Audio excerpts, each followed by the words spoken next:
बैठा, मंदिर के बाहर बैठा है, तो स्वाभाविक है कि कुछ मजबूरी होगी। हमारे मन में उसके लिए दया होनी चाहिए।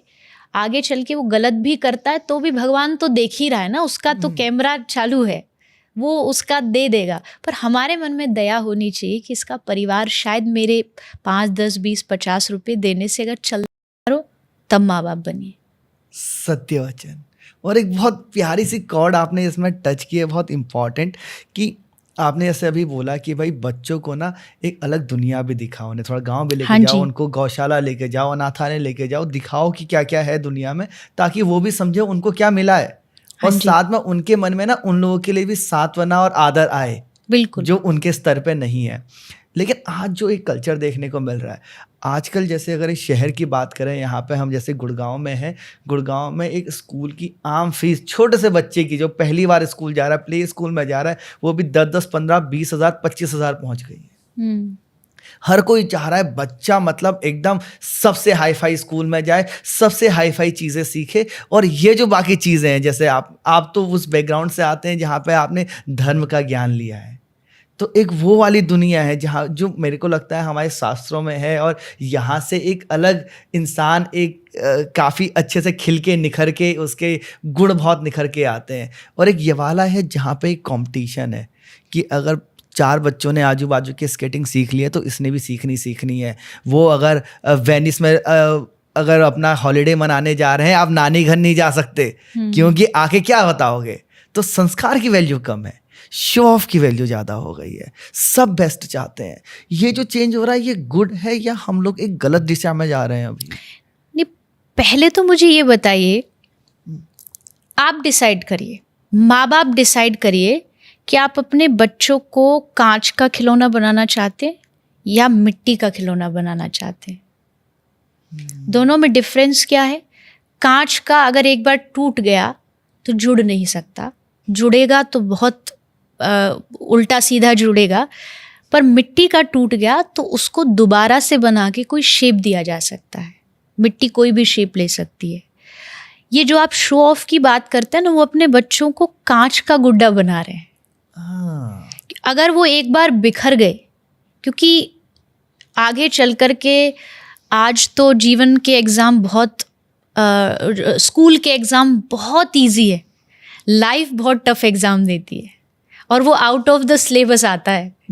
ये पता है कि मैथ्स में तो मैथ्स ही आएगा, पर लाइफ में तो कुछ भी आ सकता है। बस्ते का बोझ उतना भारी नहीं होता जितना आगे जिम्मेदारियों का बोझ भारी होता है। तो उन जिम्मेदारियों के लिए अगर आप अपने बच्चों को आज के शौक के लिए कांच का एक गुड्डा बनाओगे तो टूट जाएगा, वो बिखर जाएगा, वो जुड़ नहीं पाएगा। आप उनको मिट्टी जैसी मजबूती दो कि आगे चल के मान लो वो बिखरे भी तो उनके पास इतने ऑप्शन हो कि चलो मटका घड़ा नहीं बन रहा इस मिट्टी से, तो हम कोई दूसरा शेप बना लेते हैं, हम दिया बना लेते हैं। तो उनको ये मजबूती आप शो ऑफ करने से नहीं दे सकते। ये बच्चा तब तक नहीं सीखेगा जब तक वो इस भारत के एक गरीब से गरीब आदमी के घर जाके ना देख ले कि उसका जीवन कैसा है। मजबूती देनी हो, ठीक है, एक टाइम पे आपको उनको वेनिस ले जाना है, स्विट्ज़रलैंड ले जाना है, आप लेकर के गए, बट 10 दिन वहाँ क्या जीवन दिखा के उनको 10 दिन किसी भारत के एक छोटे से गांव में ले जाइए, वहाँ के बच्चों को दिखाइए जिनके पास पहनने के लिए चप्पलें नहीं हैं। आप उससे उनके जीवन का भविष्य निर्माण कर पाओगे। मैं बार बार कहती हूँ, हम जो हॉस्पिटल चलाते हैं उसमें बहुत सारे पशु हैं, गाय है। छोटे छोटे शहर के दिल्ली के बच्चे जब वहाँ जाते हैं और उन गाय के बछड़ों के साथ खेलते हैं तो उनको ऐसा लगता है कि वो किसी अजीब दुनिया में आ गए। उनको बड़ा, और माँ बाप कहते चलो टाइम हो गया, वो वहाँ से निकलते नहीं हैं। तो यानी कि बच्चे तो चाहते हैं, बच्चों को तो ये चीज़ें अट्रैक्ट करती हैं कि उनके जीवन में कुछ ऐसी चीज़ हो जो उनको मजबूती दे। माता पिता प्रोवाइड नहीं कर रहे। वो शो ऑफ के चक्कर में, जैसा आपने कहा कि भाई बड़ा स्कूल, कंपटीशन की भावना, बस अच्छी डिग्री मिल जाने का कंपटीशन। आपके बच्चे कोई पैसे कमाने की मशीन थोड़ी है। बिल्कुल। आप समझते हो बस ये बड़ा होके पैसा ला दे, ऐसे ही कुछ डिग्री मिल जाए जिसमें इनकम अच्छी हो। इंटेंशन आपकी गलत नहीं है, ठीक है, आप ये चाह रहे हो कि इसको पैसा होगा तो अच्छा भविष्य मिलेगा, लेकिन आज अगर आप उनको जीवन से जुड़ी चीज़ें नहीं समझाओगे ना, तो पैसा कोई काम नहीं आएगा। वो सोने के महल में भी रोता हुआ ही सोएगा, उसको सोने के लिए नींद की गोलियां लेनी पड़ेंगी। तो कंपटीशन से मुझे लगता है कि बाहर निकलना चाहिए और उनको जो मूलभूत दुनिया है ना, जो जीवनी स्तर पे जीती है, और हम तो भारत में रहते हैं इसलिए हमारे लिए बहुत ज़्यादा आसान है उन लोगों को देखना कि हमारे पास दोनों ही तरीके की दुनिया है। एक अच्छी हाई क्लास जो दिखावे में जीती है वो लोग भी हैं, और हमारे पास एक ऐसे लोग भी हैं जिनकी ज़रूरतें हैं, जिनकी कुछ जीवन की मांगें वो भी पूरी नहीं हो रही। तो उन लोगों को देखने से इंसान मजबूत बनता है।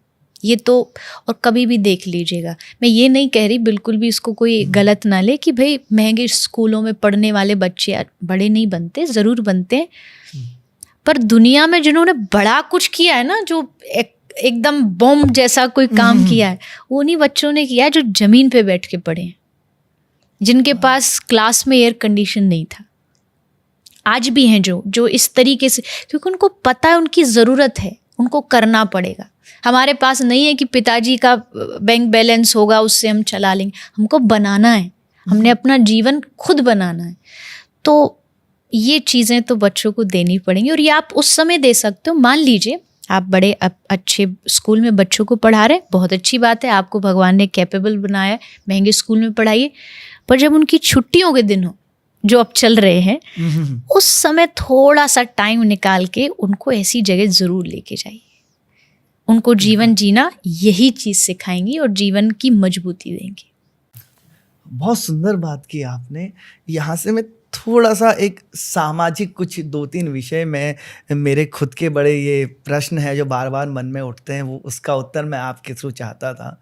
एक तो सबसे पहले, चाहे हम मंदिरों की साइड आए, वृंदावन ब्रज, या फिर नॉर्मली अगर शहर में कहीं घूम रहे हैं, तो हर एक ट्रैफिक लाइट में, या अगर आप 5 कदम भी पैदल चल रहे हो तो आपको कोई ना कोई भिखारी दिख जाता है। कोई समर्थ है, पूरा हष्ट पुष्ट है, कोई अपंग है, लेकिन आपको हर 4 कदम में दिखते रहते हैं।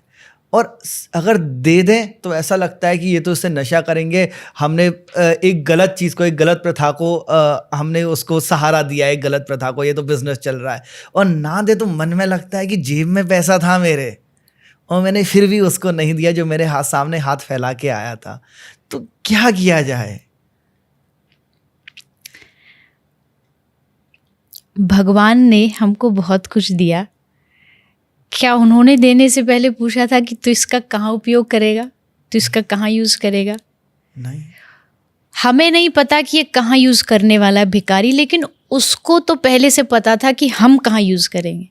हो सकता है नशे में कर रहे हैं, हो सकता है गलत कामों में कर रहे हैं, फिर भी उसने दिया, क्योंकि ये उसका स्वभाव था।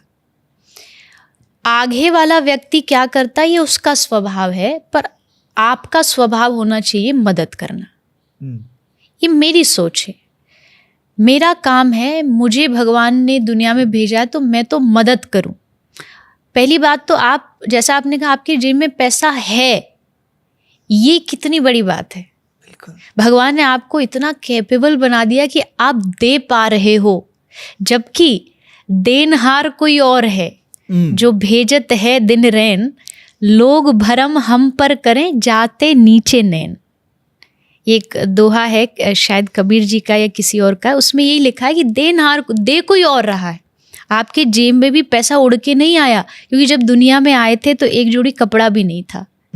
इसका मतलब हम भी खाली हाथ ही आए थे, उसके बाद दिया तो उसने दिया। आप दे पा रहे हो, आप माध्यम हो, और भगवान ने आपको माध्यम बनाया, ये बहुत बड़ी बात है। तो मुझे नहीं लगता कि आपको ज़्यादा सोचने की ज़रूरत है कि आगे वाला क्या कर रहा है। आगे वाले के कर्म आगे वाले के पास हैं, आप अपने कर्म से मत चूको, आप अपनी अच्छाई से मत चूको। आपका स्वभाव, एक साधु थे, वो नदी में जाते नहाने के लिए, सूर्य भगवान को अर्घ देने के लिए वो जैसे हाथ में पानी लेते ना, एक बिच्छू आके उनको काट लेता, काटता तो एकदम से उसको नीचे गिरते, फिर उसको उठाते कि ये मर ना जाए उसको लेकर के बाहर लाने लगे, वो फिर काट देता, बार बार वो काटता रहा, वो उसको बचाते रहे। एक किनारे पर आदमी खड़ा था, उसने साधु से पूछा, बाबा ये बार बार आपको काट रहा है, आप फिर भी इसको बचा रहे हो?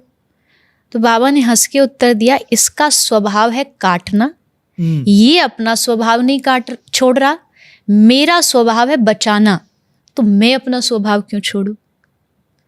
अगर सामने वाला गलत कर रहा है और मैं उसके लिए अपना जो स्वभाव है, अपनी जो अच्छाई वो छोड़ दूं, तो घाटे का सौदा है। इससे बड़ा घाटा कोई नहीं हो सकता। मैं अपनी अच्छाई बरकरार रखूं, उससे वो लाभ भी ले रहा है तो वो उसकी मर्जी है। श्रद्धेय अभी वर्तमान में पूज्य पाठ श्री प्रेमानंद बाबा जी महाराज, उनकी एक बहुत अच्छी लाइन मैंने सुनी है। बाबा ने कहा कि कोई पूछ रहा था कि बाबा लोग हमारी अच्छाई का फ़ायदा उठा लेते हैं, तो बाबा ने हंस के कहा कि ये तो तुम्हारे लिए बड़ी अच्छी बात है कि लोग तुम्हारा फ़ायदा उठा पा रहे हैं। तुमको भगवान ने इतना बनाया कि तुम किसी के लिए फ़ायदे के लिए काम आ रहे हो, इसमें नेगेटिव क्या है? ये तो तुम्हारे लिए पॉजिटिव ही हुआ ना। बहुत सुंदर कि लोग हमारी अच्छाई का फ़ायदा, अरे तुम फ़ायदा उठाने दो, तुम किसी के लिए फ़ायदेमंद हो, तुमको ये सोच के नाचना चाहिए।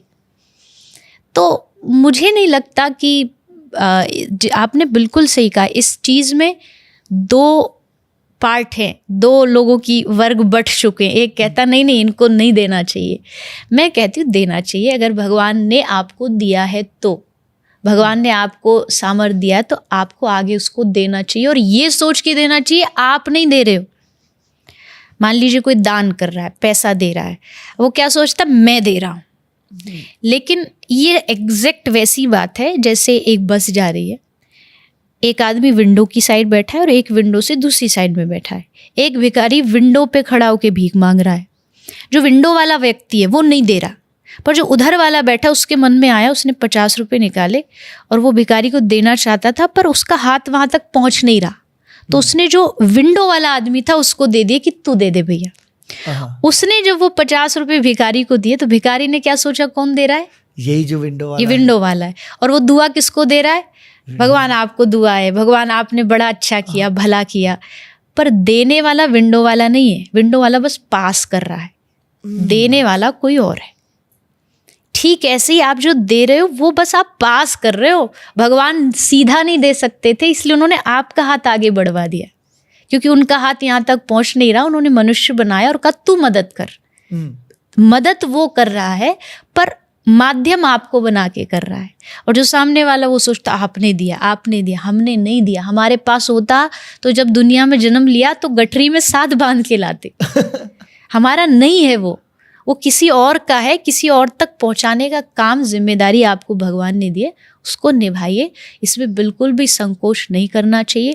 अगर आगे चल के वो गलत करता है, हाँ एग्जैक्ट अगर आपको कहीं पता हो, जैसे कहीं आप मान लीजिए दान दे रहे हैं स्पेसिफिक कोई जगह और आपको पता है कि ये गलत यूज़ होगा, जैसे गाय के लिए दान मांग रहे हैं पर वो कहीं गलत हो रहा है, वहाँ से आप बच सकते हैं। लेकिन जो आम जो भिखारी है, जिनके बारे में आपको बैकग्राउंड नहीं पता कि भाई ये क्या करेगा क्या नहीं करेगा, वहाँ फिर आपको देना चाहिए, फिर आगे के कर्म उसके अपने। बिल्कुल बिल्कुल, एकदम सही बात कही आपने।